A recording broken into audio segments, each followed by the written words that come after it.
අපි ආඥා කරමු. අපේ මහත්සේ ආදරය කරන දයාබරේසිත වහන්සේ මේ ප්‍රීතිමත් උදෑසන වහන්සේගේ පාමුලට අපට එන්න දුන් කරුණාව ගැන ස්තුතියි. පසුගිය සතිය පුරාම වහන්සේගේ කරුණාව මඟ පෙන්වීම ආශිර්වාදය අපට ලබා දුන්නා. ඒ ගැන ස්තුති කරනවා. දයාබරේසින දවසේ දෙව් මැදුරට එන්න බැරි වුණා. මේ දේව ජනතාවට තමන්ගේ නිවසේ සිට දෙවියන් වහන්සේව නමස්කාර කරන්න, ඔබ වහන්සේ සමග සම්බන්ධතාවය තබා ගන්න දුන්නා වූ සියලු කරුණා, සියලු මඟ පෙන්වීම ගැන ස්තුතියි.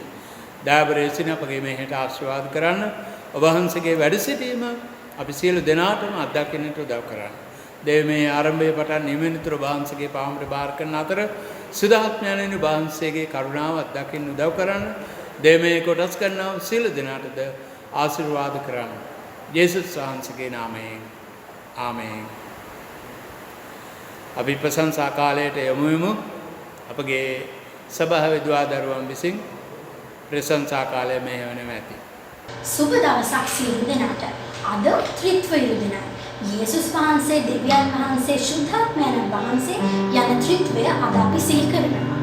යේසුස් වහන්සේගේ ජීවිත කාලයේදී උන්වහන්සේ ත්‍රිත්වය අත්දැකියේ උන්වහන්සේගේ බෞතිස්මයේදී.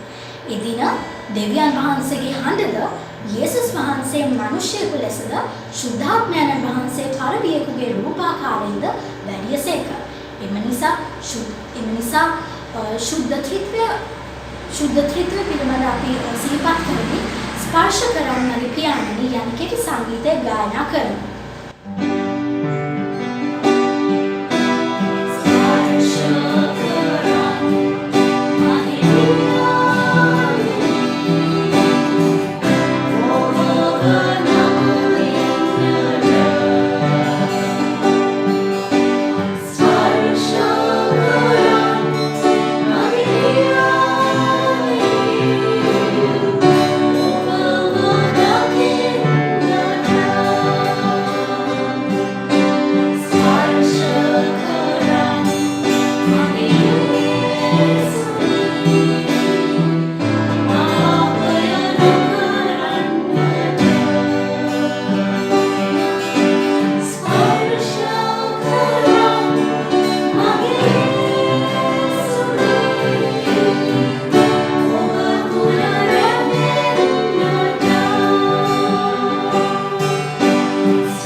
Oh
ත්‍රිත්වයේ පළවෙනි පියවර තමයි දෙවියන් වහන්සේ.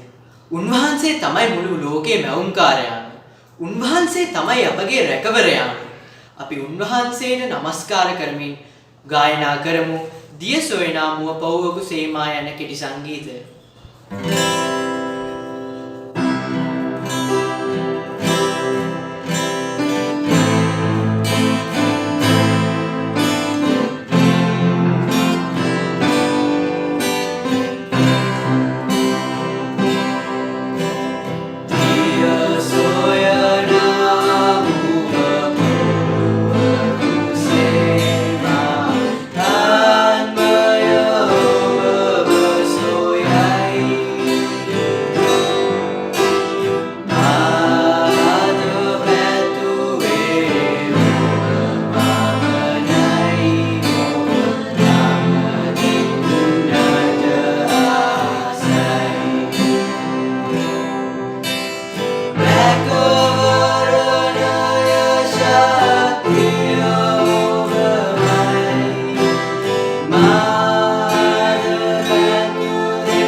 ශුද්ධ වූ ත්‍රිත්වයේ දෙවන පියවර තමයි යේසුස් වහන්සේ.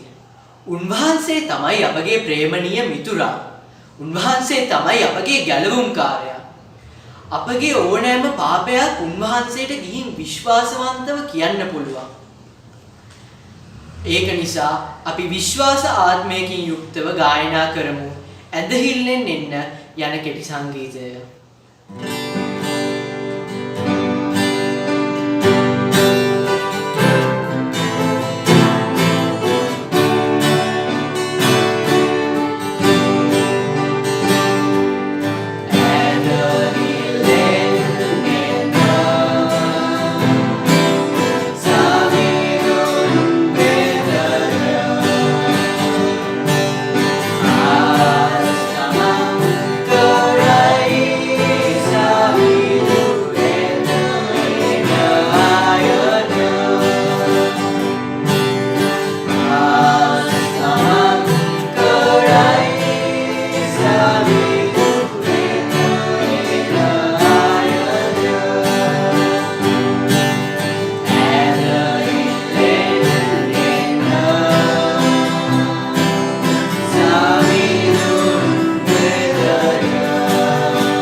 ශුද්ධාත්මයන් වහන්සේ මුලින්ම පෙන්තකොස්ත දවසේදී තමයි ගෝලයන්ට දර්ශනය වුණේ. එදා විශාල ගින්නක්ද විශාල සුළඟක්ද ඇති වුණා. ඒ වගේ අපේ ජීවිතත් විශාල ගින්නක්ද සුළඟක්ද ඇතිවන්නා වගේ අපි ශුද්ධාත්මයන් වහන්සේට ආරාධනා කරමින් අපි ගායනා කරමු ගින්නක් ඇවිලෙනවා යන ගීතිකාව.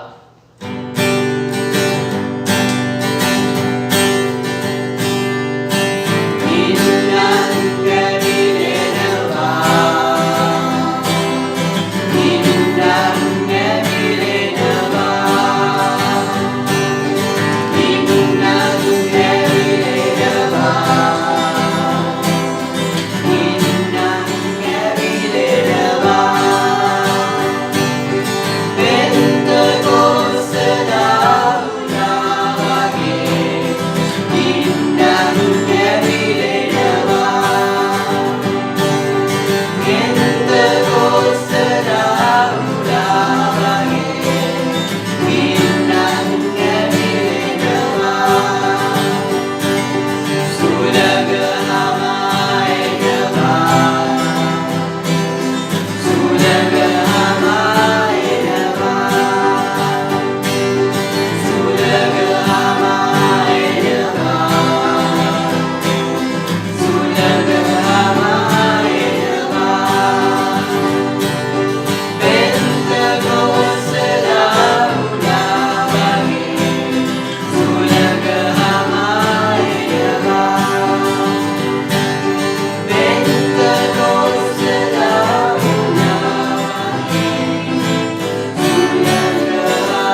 සංගීත තුනක් එක දිගට ගායනා කරන්න යනවා.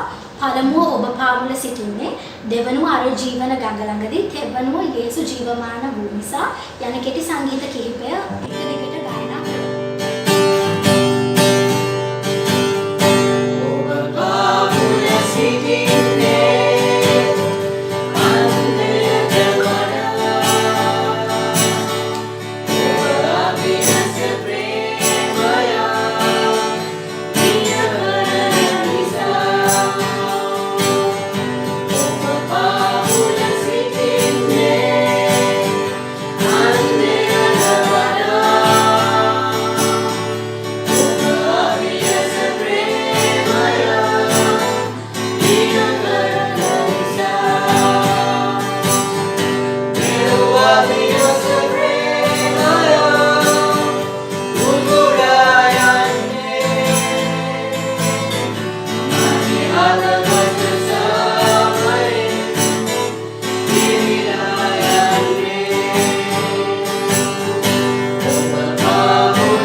අවසාන වශයෙන් අපි මේ සියල්ල දෙවියන් වහන්සේට බාර කරමු. ඒ වගේම ශුද්ධ වූ ත්‍රිත්වය අපි නැවත සිහිපත් කරමින් අවසාන ලෙස හිමි පාද වෙත ආවා යන කෙටි සංගීත යක්ෂ ආත්මයෙන් යුතුව ගායනා කරමු.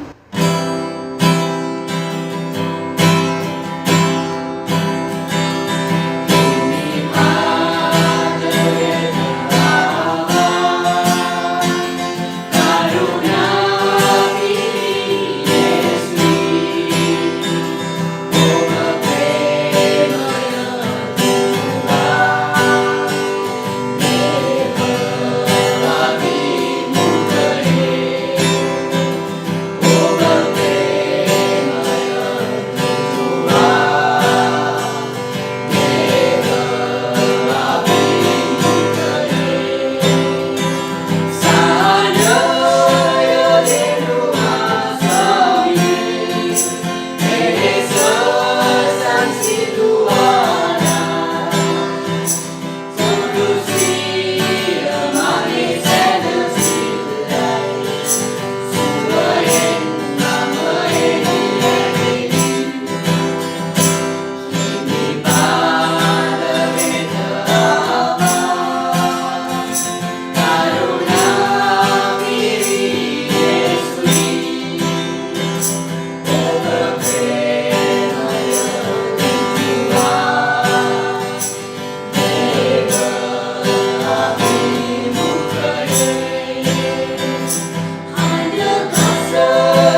මහිමයත් ප්‍රශංසාවත් දෙවියන් වහන්සේට වේවා. ආමෙන්. අපි ගීතිකාවක් ගායනා කරමු. මෙම ගීතිකාව අපගේ පාපොච්චාරණය සඳහා අපගේ සිත් දෙවිඳුන් ඉදිරියේ විමසීම පිණිස මේ ගීතිකාව ගායනා කරමු.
පාපොච්චාරණය සඳහා යාඥා පොතේ 25 වෙනි පිටුව පෙරලා ගනිමු. මා ප්‍රකාශ කළ පසුව බෞද්ධ පාඨ වශයෙන් ප්‍රකාශ කරන්න. 4 වෙනි ප්‍රසිද්ධ නමස්කාර විදිය 25 වෙනි පිටුව. අපේ දෙවිපියාණන් වහන්සේ ඉදිරියේ යරහත් ලෙස නිශ්ශබ්ද ලෙස පාපොච්චාරණය කරමු. අප දැන කළ වැරදි, අප නොදැන කළ වැරදි, අප විසින් පැහැරන ලද යුතුයකම්, අපගේ ජීවිතවල පරමාර්ථයන් අමතක කිරීම පහත් කර ගැනීම, අපේ දේශිත ගතිය, මනුෂ්‍යයන් ඉදිරියේ වහන්සේ ගැන කතා කිරීමට ලැජ්ජා වීම හා බීසිල වීම මේ සියල්ල ගැන ස්වාමිනී අපට කරුණා කළ මැනව. අවදි නොසිටීම හේතු කොටගෙන පරිස්සම් රහිතව සිටි වේලාවන් ගැනද, හදිසියේ වර්ධන පොළඹනු ලැබීම ගැනද, කෝපවීම කරුණාවන්ත වීම ගැනද, ඉවසිලි නැතිකම ගැන හා අනුන්ගේ සිත් රිදවන ලෙස හැසිරීම ගැනද ස්වාමිනී අපට කරුණා කළ මැනව.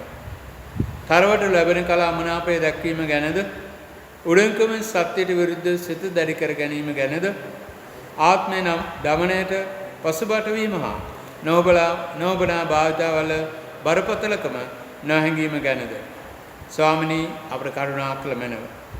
ඔබ වහන්සේගේ කැඳවීමේ හඬට ඇහුම්කන් නොදීම ගැනද, සේව කිරීමට ඇති මැලිකම ගැනද, අන්‍යයන්ගේ අගයන් ගැන නොතකා සිටීම ගැනද, අපේ සහෝදරයන්ගේ බර සිලීමට අකමැතිකම ගැනද, ඔබ වහන්සේ උදෙසා සාක්ෂි දැරීම සම්බන්ධයෙන් අපේ පසුබට වීම ගැනද ස්වාමිනී අපට කරුණා කළ මැනව.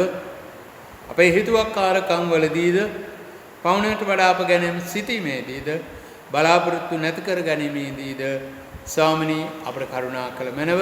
අපි මොහොතක් නිශ්චල වෙමු. දෙවිඳුන් ඉදිරියේ අපගේ පෞද්ගලික වැරදි අඩුපාඩුකම් පව ස්වාමීන් වහන්සේ ඉදිරියේ කියා සිටිමු.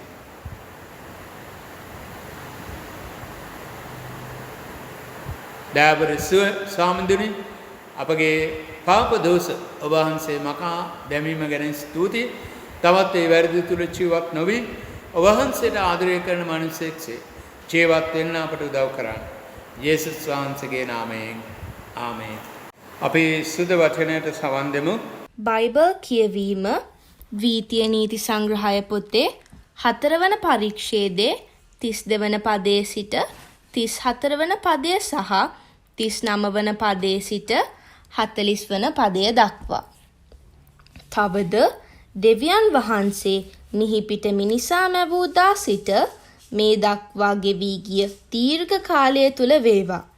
අහසේ එක් කොනක සිට අනෙක් කොන දක්වා වේවා. මේ ආකාර මහා දෙයක් සිදු වූ බවක් හෝ එවැන්නක් ගැන ඇසූ බවක් හෝ දැනගන්නට තිබේද? ගින්නක් මැද සිට කතා කළ දෙවියන් වහන්සේට ඔබ සවන් දුන්නාක් මෙන් කිසියම් සෙනගක් උන්වහන්සේගේ හඬට සවන් දී ජීවත්ව සිටිද්ද?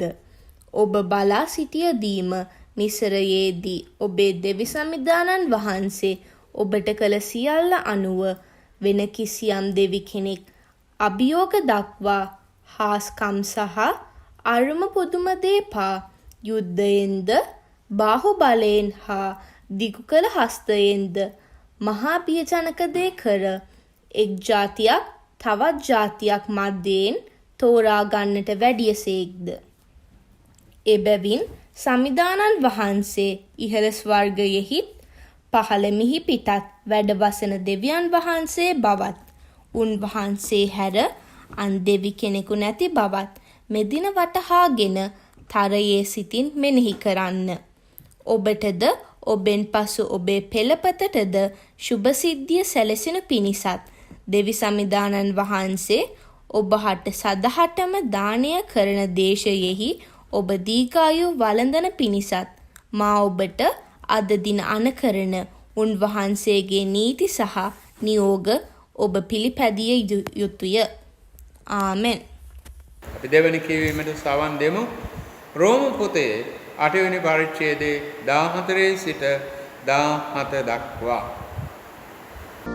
දේවාත්මයන්න් විසින් මඟ පෙන්වනු ලබන්නෝ දෙවියන් වහන්සේගේ පුත්‍රයෝය. මන්ද ඔබ ලබා ඇත්තේ නැවතත් බියගෙන දෙන වහල් සේවයේ තත්වය නොව අබ්බා පියාණනී අමතා යාඥා කිරීමට ඉඩ ඇති පුත්‍රකම ලැබීමේ තත්වයකි. අප දෙවියන් වහන්සේගේ දරුවන් බවට ශුද්ධාත්මයා නෝම අප ආත්මය හා එක්ව සාක්ෂි දරති. අපි දරුවෝ නම් උරුමක් කාර්යෝද වම්හ. දෙවියන් වහන්සේගේ උරුමක් කාර්යෝද ක්‍රිස්තුන් වහන්සේ හා සමග හවුල් උරුමක් කාර්යෝද වම්හ. මන්ද දැන් උන්වහන්සේගේ දුක් විඳීමේ පංගුකාරයන් වීමෙන් අනාගතයේදී උන්වහන්සේගේ මහිමේ පංගුකාරයෝද වම්හ. අපි මදහල් යාඥාවට සම්බන්ධ වෙමු. අපේ යාඥා කරමු මේ වෙලාවේ සතියේ නියමිත උපන්දින සමරන සියලු දෙනා ගැන, විවාහ සංසාර සමරන සියලු දෙනා ගැන, විශේෂයෙන් කොරෝනා වෛරසය සඳහා රෝහල් ගතව ඉන්න සියලු රෝගීන් ගැන, ලංකාවෙත් රෝගීත් පවතිනා මේ තත්ත්වය සමතයකට පත් කරන ලෙස දෙවි සමදෙන්ගෙන් ඉල්ලා සිටිමු. ප්‍රේමේ දෙවිඳුනි, මේ ප්‍රීතිමත් උදෑසන නැවත වාරයක් ඔබ වහන්සේගේ ආභිෂයට අපි එක්වෙමු. දයාබරේසින මදහත් ඉල්ලීම් වශයෙන් මේ වෙලාවේ මේ සතියේ පසුගිය සඳහා සිට අද දවස දක්වා උපන්දිනයේ සමරන සියලු දෙනා ගැන අපි යාඥා කරනවා. ඔවුන්ට දුන්නා වූ නවසර ගැන ස්තුතියි. මේ නවසර තුල තවත් ඔබ වහන්සේ සමග සම්බන්ධ වෙමින් ජීවිත ගමන ඉතා හොඳින් ගෙන යන්න, නිරෝගීව ගෙන යන්නට උදව් කරන්න. ඒ වගේම දයාබරේසින විවාහ සමරන සියලු කිතුණු පවුල් ගැන අපි යාඥා කරනවා. විවාහය නිර්මාණය කර දෙවිඳුනි, ඒ විශ්වාසයේ ඒ විවාහයේ ගමන යන්නට ඔබ වහන්සේ කැඳවා ගත්තා වූ අද දින විවාහ සංවත්සර සමරන සියලුම කිතුණු පවුල් ගැන අපි යාඥා කරනවා.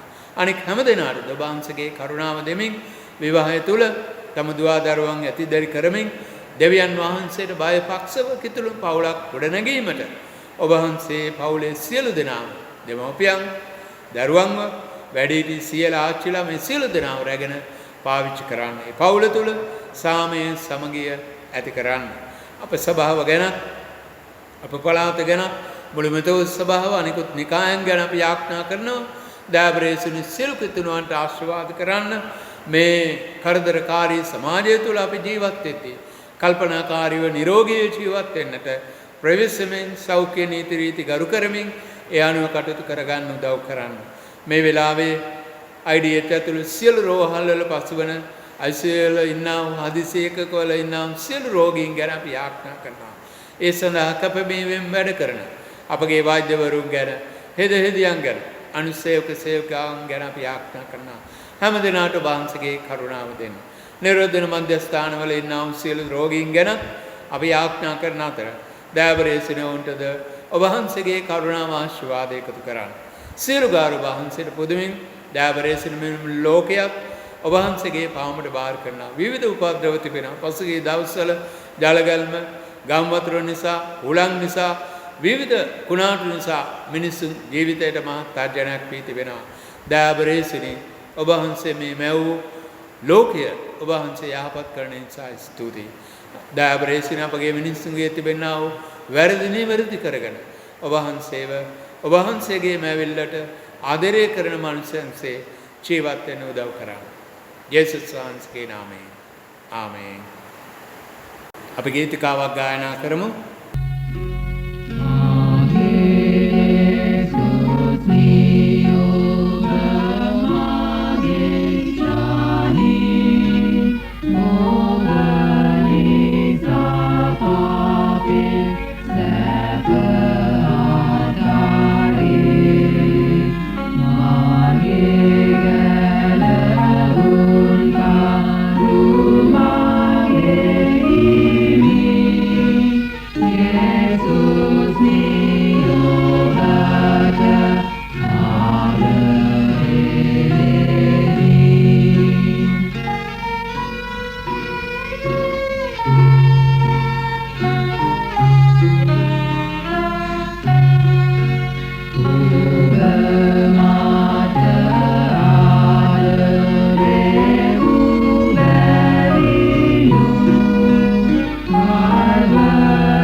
යේසුස් ක්‍රිස්තුස් වහන්සේගේ නාමයෙන් නැවත වාරයක් ඔබ සියලු දෙනා අපි ආදරයෙන් ගෞරවයෙන් පිළිගන්නවා. අද දවසේ ප්‍රේමණීය මිත්‍රවරුනි අපගේ මාතෘකාව අපගේ දින නාමාවලියේ මාතෘකාව තියෙන්නේ ලෙක්ෂනීරේ මාතෘකාව සුත්‍ර වූ ත්‍රිත්වයේ දෙවිඳානෝ සුද්ධ වූ ත්‍රිත්වයේ දෙවිඳානෝ. ප්‍රිය මිත්‍රවරුනි දරුවනේ මේ ප්‍රීතිමත් උදෑසන නිවසේ සිට දේවමයට සහභාගී වෙන ඔබ සියලු දෙනාම ආදරයෙන් පිළිගන්නව නැවත වාරයක්. අපගේ මාතෘකාව වශයෙන් අපට තිබෙන මේ සුද්ධ වූ ත්‍රිත්වයේ දෙවිඳානෝ ගැන අපි කල්පනා කරන දේ තමයි ක්‍රිස්තු වර්ෂ 325 දී පවත්වන ලද ලෝක ක්‍රිස්තියානි නායකයන්ගේ මූලිකත්වයෙන් පැවති නයිසියානු සම්මේලනයේදී ත්‍රිත්වය පැහැදිලි කරලා දුන්නා. පරණ විසුමේ ත්‍රිත්වය ගැන අදහස් දක්වලා තිබෙනවා. ඒ වගේම මැවිල්ල මවන විටත් එලොහිම් ලොව මැව්වේ තම වචනේ ආත්මය පිළිගනිමින් ආත්මය තුලින් බව උත්පත්ති එකේ 3 ප්‍රකාශ කරනවා. ලෝකයේ මුල් මනුස්සයා මැවීමේදී බහු වචනයෙන් දක්වන අපගේ ස්වරූපයෙන් මනුස්සයා මවමු කියලා දේව වචනේ කියන උත්පත්ති එකේ 26. ඒ අනුව ප්‍රේමණීය මිත්‍රවරුනි දෙවියන් වහන්සේ මුල් මැවිල්ල තුල සිටිය බව ත්‍රිඑක දෙවිඳුන් මැවිල්ල තුල සිටිය බව මනුස්සයාට ජීවන හුස්ම දෙන විට අපගේ ස්වරූපයෙන් මනුස්සයා මැවූ බව දේව වචනය කියනවා. ඒ නිසා අපට දෙවියන් වහන්සේ තුල විශ්වාසයෙන් ඇදහිල්ලෙන් ගමන් කිරීම ඉතා වැදගත් වෙනවා. අලුත් කිවිසුමට එද්දී යේසුස් වහන්සේගේ මහා නියෝගය ක්‍රියාත්මක කිරීම පිණිස යේසුස් වහන්සේ ත්‍රිත්වයේ දෙවිඳුන්වෝ ගැන ප්‍රකාශ කරනවා. මතෙව් 28 වෙනි පරිච්ඡේදයේ 16 සිට 20 දක්වා අපි කියවගද්දී අපට පෙන්වුම් කරනවා. එලෙසම සුදු පවතුමා ගැනත් අපි කල්පනා කරද්දී සුදු පවතුමා දෙවනි කොරින්ති 3:13 14 වෙනි පදයේ මතක් කර දෙනවා ත්‍රිත්වයේ දෙවිඳුන් ගැන. එලෙසම අපට නිතරම මතක් වන දෙයක් තමයි යේසුස් වහන්සේ ගෙස්සමන උයනේදී කරපු යාඥාව. මේ යහන් 17 වෙනි පරිච්ඡේදයේ සිද්ධියේදී ප්‍රකාශ කරන දේ තමයි ත්‍රිඑක දෙවිඳුන් පියාණන් ගැන පුත්‍රයාණන් නැත්නම් යේසුස් සුදාත්මයන්න් වහන්සේගේ කරුණාව තුළ පියාණන් වහන්සේගේ මඟ පෙන්වීම තුළ ඒ ගෙස්සමන උයනේදී උන්වහන්සේ කරපු යාඥාව අපිට මතක් වෙනවා. එතකොට ත්‍රිඑක දෙවිඳුන් එතන සම්බන්ධ වෙලා තිබෙනවා.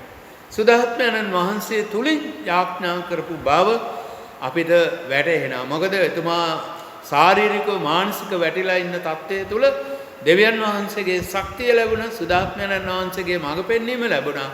නිර්භීතව කුරුසියේ පූජා වීම සඳහා උන්වහන්සේට ආත්ම ශක්තියක් ලැබුණා. දෙවියන් වහන්සේ එතුමාව ශක්තිමත් කරන ලැබුවා. ඒ දරා ගන්න යන කුරුසිය දරා ගැනීමට උන්වහන්සේට ශක්තියක් දුන්නා. ඉතින් ප්‍රේමණීය මිත්‍රෝනි අපි දන්නවා බයිබලයේ තුල ඒ වගේම සභාව තුල යේසුස් වහන්සේගේ බෞතිස්මයේදී අපිට මතක් වෙනවා ස්වර්ගයේ විවර වෙනවා. එවිට කියනවා මේ මාගේ ප්‍රියාදර පුත්‍රයාණෝය. දෙවියන් වහන්සේම තහවුරු කරනවා එතුමා තමන් වහන්සේගේ පුත්‍රයා බව. එතනදී පෙන්눔 කරනවා පියාණන් සහ පුත්‍රයාණන් බව ලැබියාවා. ලෙන්ගුතුකම. එලෙසම යේසුස් වහන්සේ අර 5000කට රොටි ගද්දි 5000කට කන්න රොටි පහයි මසුන් දෙන්න අරගෙන යාඥා කරා. ස්වර්ගයේ දෙස බැලුවා. 4000කට බෙදා දෙද්දි ස්වර්ගයේ දෙස බැදලා ස්වර්ගයේ දෙස බලා යාඥා කරලා බෙදලා දෙන්න කිව්වා. එතකොට පියාණන් වහන්සේ පුත්‍රයාණන් වහන්සේ සමග සම්බන්ධ වුණ බව මේන් අපට වැටහෙනවා. ඉතින් ප්‍රේමණීය මිත්‍රවරුනි දෙවියන් වහන්සේ එකම කෙනෙක්. දෙවියන් වහන්සේ එකම දෙවි කෙනෙක්. ගෙස් වහන්සේ දෙවියන් වහන්සේ. සුදාත්මයන්න් වහන්සේ ආත්මයන්න් වහන්සේ බව අපේ කල්පනා කරගත යුතුයි. ඒ වගේම අපගේ බයිබල් කොටස් දෙක ගැන අපි කල්පනා කිරීමේදී පළවෙනි කොටස තමයි මේ ද්විතීය නීති සංග්‍රහය ගැන. ද්විතීය නීති සංග්‍රහය ගැන මම පොඩි කෙටි හැඳින්වීමක් දෙන්න කැමතියි. සෙප්තුවාජින්ත නම් ග්‍රීක පරිවර්තනය මෙම නම භාවිතා කර ඇත්තේ හෙබ්‍රෙව් ග්‍රන්ථයට දී ඇති නම වන්නේ පොතේ මුල් වචන වන එලේ සහ ඩබ්රි යන්නයි. මෝසෙස් තුමා මෙහි කර්තෘ බව අපි දන්නවා. මෝසෙස් තුමා විසින් පංචක පුස්තකය නැත්නම් ටෝරා උත්පත්ති පොතේ ද්විතීය කතාව මේ පොත් පහ ලියනු ලැබූ බව. එතකොට අපට වැටහෙන දෙයක් තමයි මෝසෙස් තුමා මෙහි කර්තෘ බව. 31:9 24:26 මේ ද්විතීය පොතේ සඳහන් වෙලා තියෙනවා. ඒ වගේම මෝසස් තුමාගේ සමුගැනීමේ දේශනා 3ක් මේ පොතේ අඩංගු වෙලා තියෙනවා. ඒ වගේම මේ දේශනා කරද්දී කාණන් දේශයේ පෙනෙන මානේ දේශනා කරනවා. ධෛර්යයෙන් යුතුව දේශනා කරනවා. මෝසස් තුමාට කාණන් දේශයට යන්න බැරි වුණා. පෙනෙන මානේ දේශනා කරනවා. ඒ වගේම මේ ද්විතීය කතාවේ තව වැදගත් ද්විතීය කතා පොතේ වැදගත් වූ කරුණු කිහිපයක් මම මතක් කර දෙන්න කැමතියි. ජොසියා රජු දවසේ හිල්කියා විසින් යෙරුසලම දේවමාලිගාවේ තිබී සොයාගත් පොත තමයි ද්විතීය නීති සංග්‍රහ පොත. ඒ වගේම දෙවන රාජාවලිය 22:8 අනුව එස්රා පූජකතුමා විසින් කියවන ලද්දේද මේ ද්විතීය පොතයි. ද්විතීය කතාවේ පොතයි. ඒ වගේම යහෝසාපාත් රජුගේ කාලයේදී මෙම ව්‍යවස්ථාව ඉගැන්වීම පූජකවරුන්ට සෑම නගරයකටම පිටත් කරා. යහෝසාපාත් රජු පූජකවරුන්ට එන්න කියලා ව්‍යවස්ථාව උගන්වන්න කියලා නගරයෙන් නගරයට පිටත් කර හැරියා. ඒ වගේම දාවිත් රජු තම පුත් සලමෝන්ට අඬගහලා කියනවා මෙම ව්‍යවස්ථා පුත සුරක්ෂිත කරන්න උගන්වන්න ඒ තුල ජීවත් වෙන්න කියලා. පළවෙනි රාජාවලිය 2:3 පදයේ අපි කියවද්දී අපිට දැනෙනවා.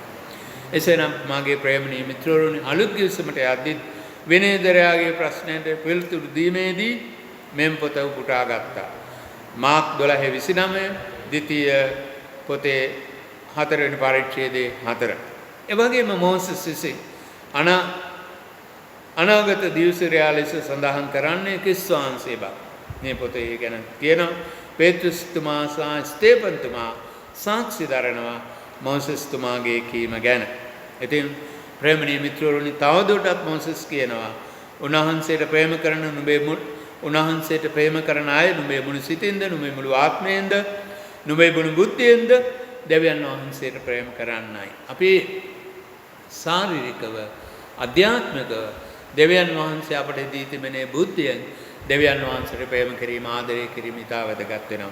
ඒක කෙටියෙන් හඳුනනවා නම් උන්වහන්සේව සොයන්න, උන්වහන්සේට සේවය කරන්න, උන්වහන්සේට කීකරු වෙන්න. මේ වර්තමාන සමාජයේදී මේක ඔබට මට අභියෝගයක්ව තිබෙනවා. එසේනම් ප්‍රේමණීය මිත්‍රවරුනි උන්වහන්සේ සමග අපි ගමන් කරමු. දෙවියන් වහන්සේ ආත්මයක් බව අපි තේරුම් ගනිමු.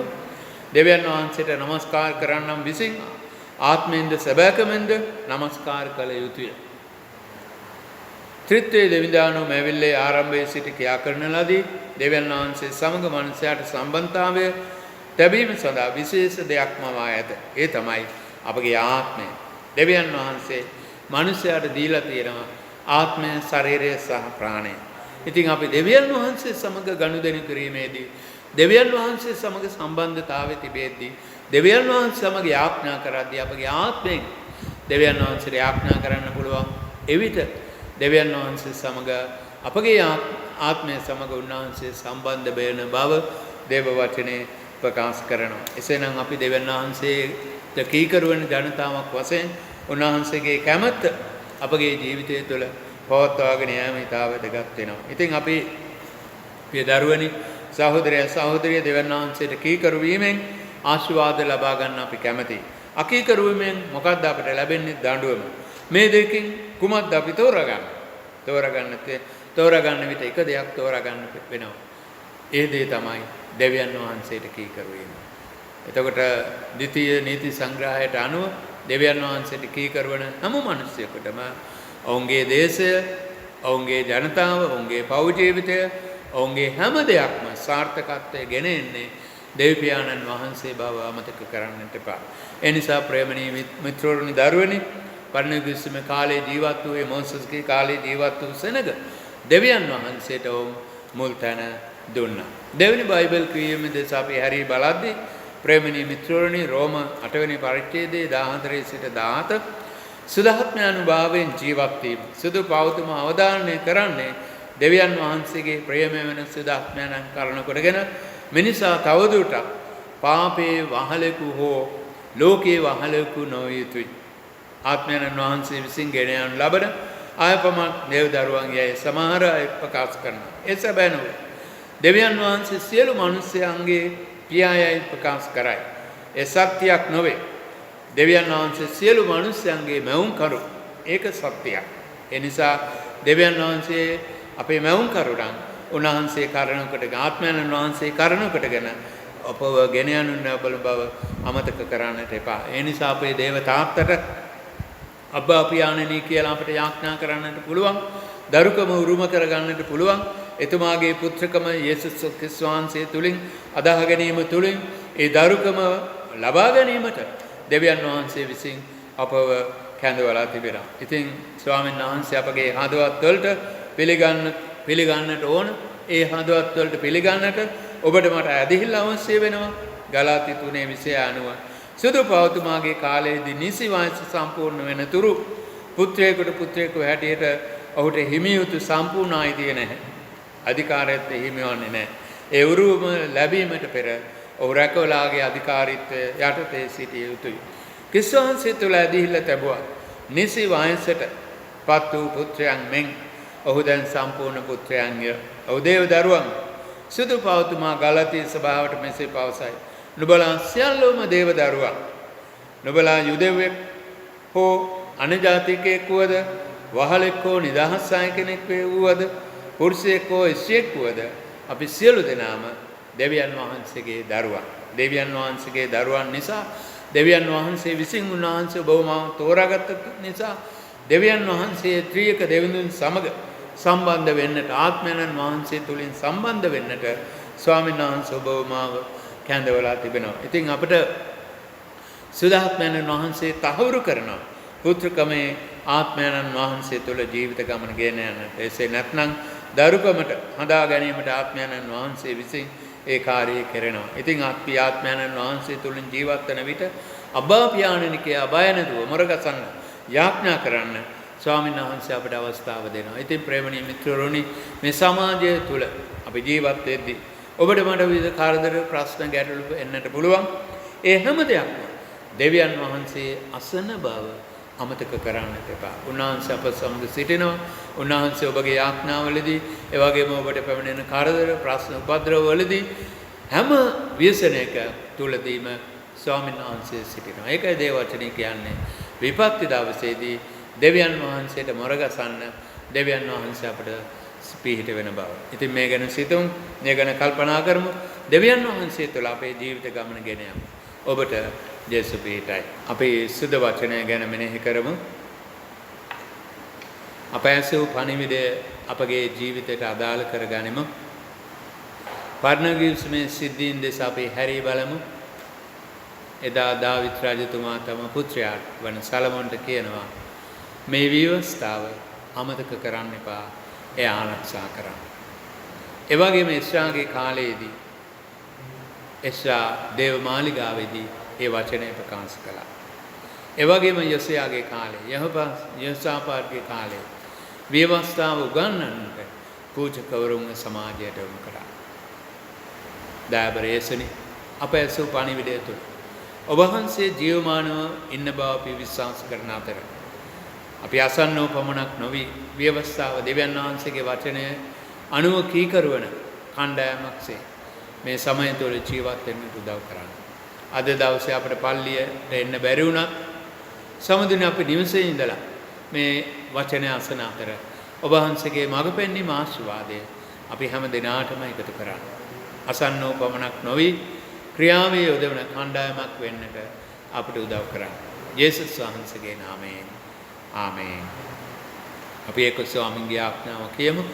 ස්වර්ගයේ වැඩ සිටින අපගේ පියාණන් වහන්සේ, ඔබ වහන්සේගේ නාමයට ගෞරව වේවා. ඔබ වහන්සේගේ රාජ්‍ය වේවා. ඔබ වහන්සේගේ කැමැත්ත ස්වර්ගයේ මෙන් භූමියේ කරන ලැබේවා. අපේ දවසට භෝජන අපට දුන්න මනම අපේ වැරදි කරන අයට අප කමාවෙන ආත්මෙන් අපේ වැරදි වලට කමාව මනම අපරික්ෂාන බුමුණවාන ප්‍රේම අප ගලවාගත මනම කුමක් මිසද රාජ්‍යත් බලයත් මහිමෙන් සදාකල් බව වහන්සේගේ. ආමේන්.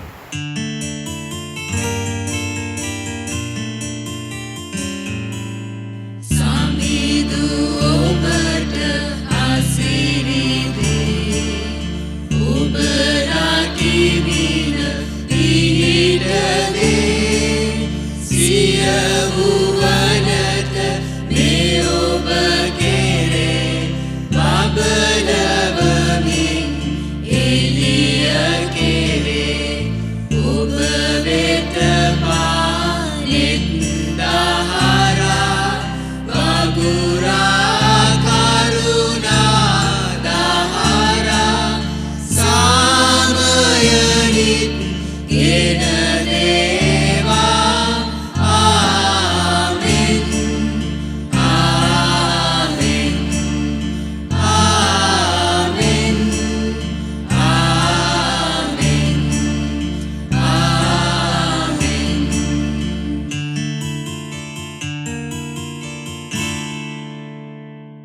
අපි අනුග්‍රහය සඳහා හිස නමමු. දැන් අපගේ ස්වාමී යේසුස් ක්‍රිස්තුස් වහන්සේගේ කරුණාවද පියදෙවියන් වහන්සේගේ ප්‍රේමයද සුදාත්මයන් වහන්සේගේ සහභාගීකම සැනසෙල්ල ඔබ හැම දෙනා සමගද ලෝවාසීන් සියලු දෙනා සමග නිරන්තරයෙන් පවතින සේක්වා. ආමේන්. ඔබට ජේසු පිහිටයි.